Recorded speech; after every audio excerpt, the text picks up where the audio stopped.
Was a girl running in our group. She had a high-speed motor in a 40 Ford Coupe. She had a racing cam and a supercharged. Look out, buddy, hot rod and large. She's a hot rod. She's a hot rod. I'm visiting here with Chuck Pullen today. He's our guest engineer and slash interview because he's electronics man. He's a big electric car guy, and he's a big Elon Musk fan. And I haven't said anything nice about Elon Musk on this show ever. Now, whether he stays with it or he abandons it, I am proud of Elon for buying Twitter. Okay. He shook up the free speech people. Everybody's running for the holes that they come out of. The rats are running for the holes they ran out of because Elon Musk is going to make it all open again. Well, and that's what I was telling you over the break. I said, you finally said something nice about him. He's going to buy Twitter. And I said, well, the bad news is he may not buy Twitter. Yeah, he may not, but that's all right. I mean, at the very least, it definitely brings attention to an interesting subject. You could see him scurrying. Every time you pick up the paper, somebody else was diving in another hole. They're all scurrying for protection because they've been repressing free speech, and I firmly believe in free speech, especially when the radio is involved. I mean, this is what we do. We tell it like it is. If you're telling the truth, tell the truth. That's all there is to it. That's all I care about. Tell the truth. Hey, I got to tell you, and I don't know if I got any more bad Elon stories. There's a couple in there? Well, no, this is Carvana. Okay. And I really had high hopes for Carvana. You really did? I thought they were going to be something like CarMax and the rest of them that have the big lots and they only take good cars. Yeah, I just didn't get their business model. I mean, I didn't see it. It's under scrutiny once more. This time in Illinois, where state officials last week suspended the online used vehicle retailer's license to sell cars and trucks. They're done. Illinois Secretary of State Police temporarily blocked Carvana's dealer license on May 10 because the company failed to properly transfer titles for vehicles it sold and misused issuing out-of-state temporary registration permits, said Henry Hupp, an Illinois Secretary of State spokesman. A Carvana spokesman did not immediately respond to a request for comment. Now, is this a bad business model, or is this a matter of the millennials that you leave in charge of your business not doing their job?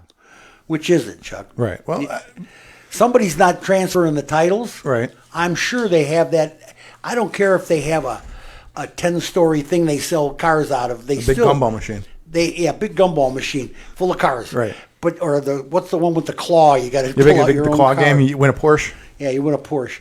But they still had to have something in place for the transfer of titles. Come on. Right. They're in car sales. Somebody didn't do their job. Somebody's going, hey, nice, I sold the car. Give me my commission.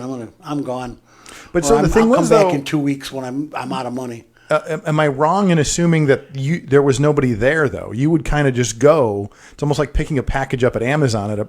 You go in, punch in the code, and your car comes out. Right. There was not somebody there to sit with you to do that final paperwork. Right. I mean, everything was kind of electronic. I don't know. I'm not sure. It's not like there's you buy the car and then there's a finance guy sitting in a little booth in the corner. I think they delivered them at one time or another too, though. They do deliver them with a tow truck. Right. Okay. On a flatbed. There's got to be some kind of transfer of title. Right.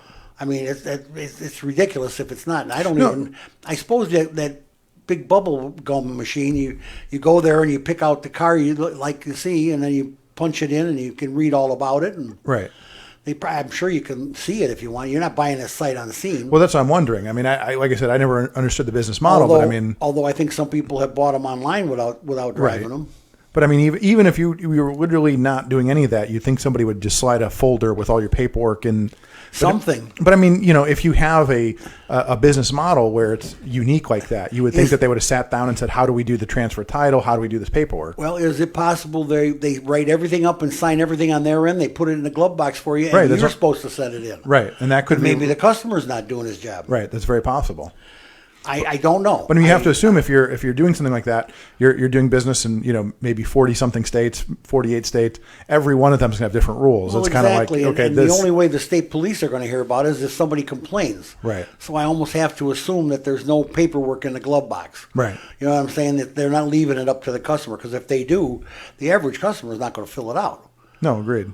it's just the way it is. Especially if they're young enough to pick a car off the internet, they're not going to fill out any paper. Where can I punch it in? I want to type it in. I don't want to write anything. You mean I have to write my name? Oh, no, I can't write my name. They just assumed the plate was already on there when they bought it. Man, I can't write my name. My God. I don't know what I would do. Chuck, I got to tell you, this is a sad, sad day for America. U.S. traffic fatalities have surged 10.5% in 2021. The highest count since 2005. Wow. Oh, yeah. U.S. traffic deaths jumped 10.5% in 2021 to 42,915. That's a lot of peoples. The highest number killed on American roads in a single year since 2005. That's U.S. regulators said on Tuesday in its preliminary estimate. The yearly increase is the highest reported since the National Highway Traffic Safety Administration began using its current traffic fatality tracking system in 1975. 44 U.S. states and the District of Columbia are all projected to have an increase in traffic deaths. But what's interesting about that is, we had a time where we assumed that there would be fewer people on the road during quarantine.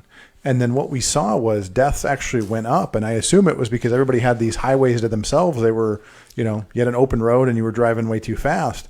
But you would assume that as things kind of got back to normal, that, one of the things I assume with vehicles is as our vehicles get infinitely more safer, through every generation of cars are that much safer, that many more airbags, that many more safety features. And they had, during the pandemic, they had more fatal crashes. Right. A lot of because people were driving like mad. Well, that's what I'm saying is you had an open road, nobody's on the road, so you can drive fast. And they killed themselves. I mean, they were. But I'm saying what's interesting though is that the number of safety features, like in your lifetime, we've gone from no seatbelt to now you have a seatbelt and 10 airbags and all kinds of safety features. I never had a seatbelt, never had anything. Right.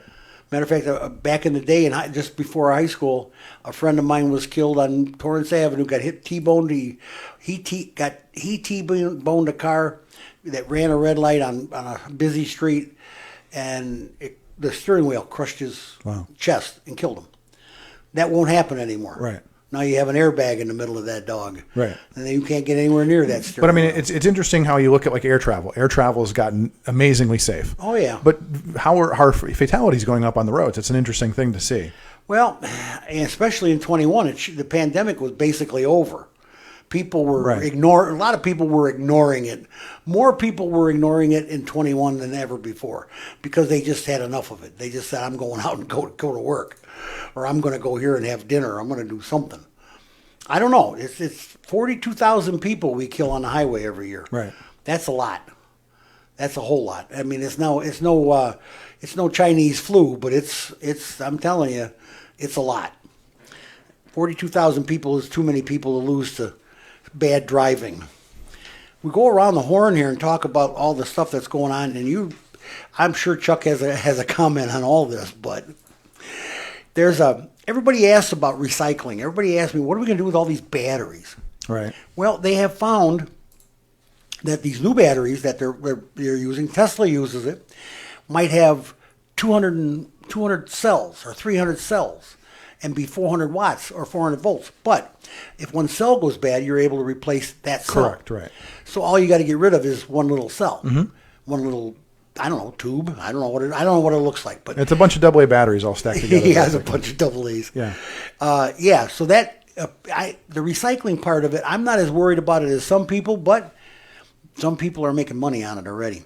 The Lee Cycle says Glencore's investment will improve cash position. That's a supplier. Glenmore is a supplier to General Motors, and they are investing $200 million in GM battery recycling partner Lee Cycle. It's what a tangled web we weave. Giving it reserves finish construction on the series of projects. Both companies have an EV-related dealings with General Motors, electric vehicle, of course. Lithium-ion battery recycling firm Lee Cycle Holdings Corp. is teaming up with Glencore as a mining giant expands to its stake in the EV battery supply chain. So Glencore is the miner. Okay. He's pulling out the lithium out of the ground, the dirty bugger. He's ruining our planet. Both companies have key EV-related businesses with General Motors.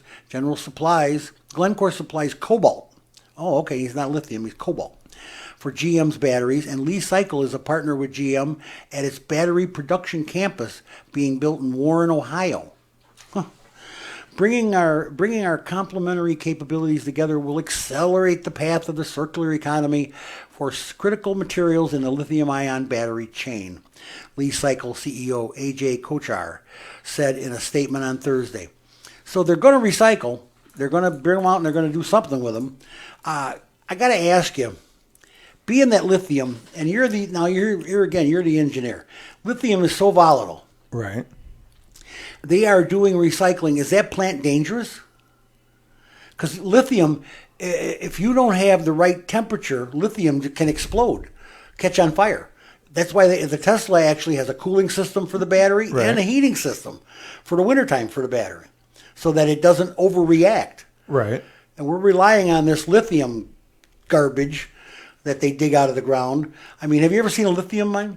Well, I've seen the mining process, right? It's not good. I've seen a picture, and it makes fracking look like child's play. Well, I mean, the good news is we live a couple states away, and we'll find out if they're doing it right eventually. But I mean, you bring up a valid point, but it's also an interesting question as to, this isn't like mining coal where you mine it, you burn it, it's gone. Like with this lithium, I guess you can, obviously the recycling it. I guess that's sort of the idea is like, what is the life of lithium? Can you just recycle the batteries, recycle the material and put them in new batteries? Do you have to do something to purify it? Right. I don't know. Right. That's a very interesting question. I wouldn't want to take a match to it. I know that because the stuff just explodes. I mean, it's crazy. But I mean, again, if you're not doing it right, you're not going to be around long enough to do it for very long. So you'd hope that these guys are following the rules, and you're not going to be dangerous. Well, they're going to be government regulated. They have to be. Right. If you're going to be anywhere near a populated area, you're going to have to be. It's like a nuclear plant. You're going to have to be regulated. You're going to have safety precautions, protocol. It's all got to be there. Right. And I don't know, but recycling seems to be big business right now. A lot of companies are booming into it. Remember, these are rare earth metals. We call it that for a reason. So this isn't something we can just throw in the landfill or something. So we have to keep to recycle as much of this, recapture as much of this as we can. Because first of all, there's limited quantities of this stuff available. It's not like coal, where half the world's got coal underneath it. Or oil, or gas, natural gas. Yeah, it's a different ballgame. We'll talk about it.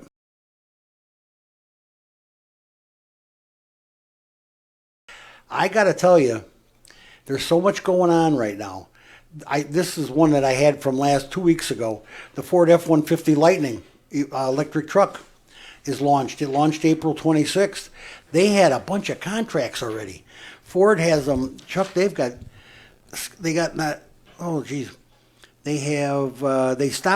capped their reservations at 200,000. And the executives have not yet said how many reservation holders they have. The company has said more than 70% of Lightning reservation holders are new to Ford and to pickups. So 70% of the 200,000 vehicles that have been ordered, 70% of those are different people that have never had a pickup truck before or never had a Ford before.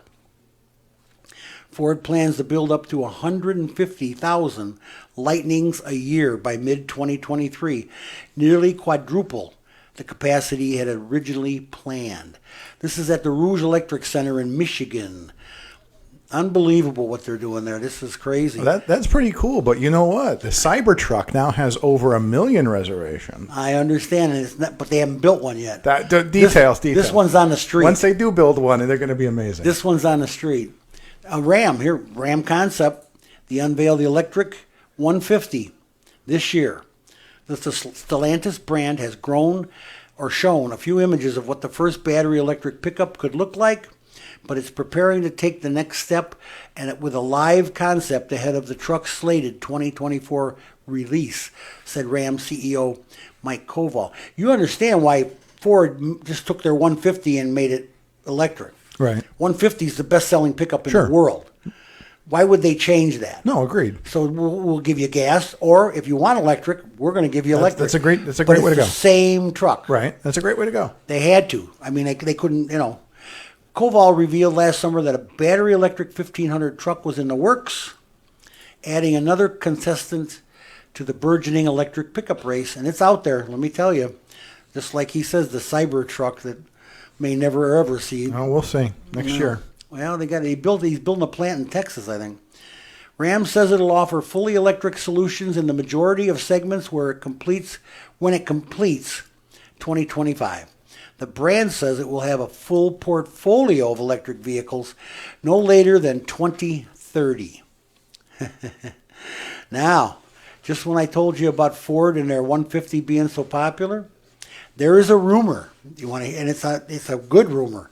And this came out of Automotive News, so it's a reported rumor. Does that make it not a rumor anymore? Yeah. So it's not It's a an rumor unconfirmed anymore. rumor. Unconfirmed. Unconfirmed. Well, confirmed Jim rumor. Farley, I think, confirmed it. Ford CEO Jim Farley on Tuesday said the vehicle that the automaker intends to build at its upcoming Blue Oval campus in Tennessee will be an additional electric pickup and not a next-generation F-150 Lightning. Ha ha ha. Speaking to reporters following the launch of the Lightning, Farley said the product will be an all-new vehicle. So this is not a rumor. This guy's the CEO of Ford. It's another truck, he said. This is not our only truck. We said very clearly we want to be the leader in electric pickup trucks. And they tend to be. Oh, here's your Cybertruck. I got a story on your Cybertruck. Oh, here we go. Musk commits to 2023 Tesla Cybertruck launch and unique robo-taxi vehicle. Elon's building a robo-taxi. Tesla Incorporated will launch production of the long-awaited Cybertruck, long-awaited pickup, out of its new Austin, Texas factory sometimes next year when it's working on designated robo-taxi model using the company's autonomous vehicle software. CEO Elon Musk said at an opening day ceremony for the plant. This is in Texas, and they're going to build a robo-taxi with nobody in it. Oh boy. The factory would scale to 500,000 Model Ys per year before adding Cybertruck production. The plant could eventually reach 1 million units per year. Phew. On a January earnings call, Musk had hedged on a 2023 rollout for the Cybertruck, which was originally targeted for launch last year. Musk was more definitive this week about the Tesla product roadmap. So they are for sure coming out.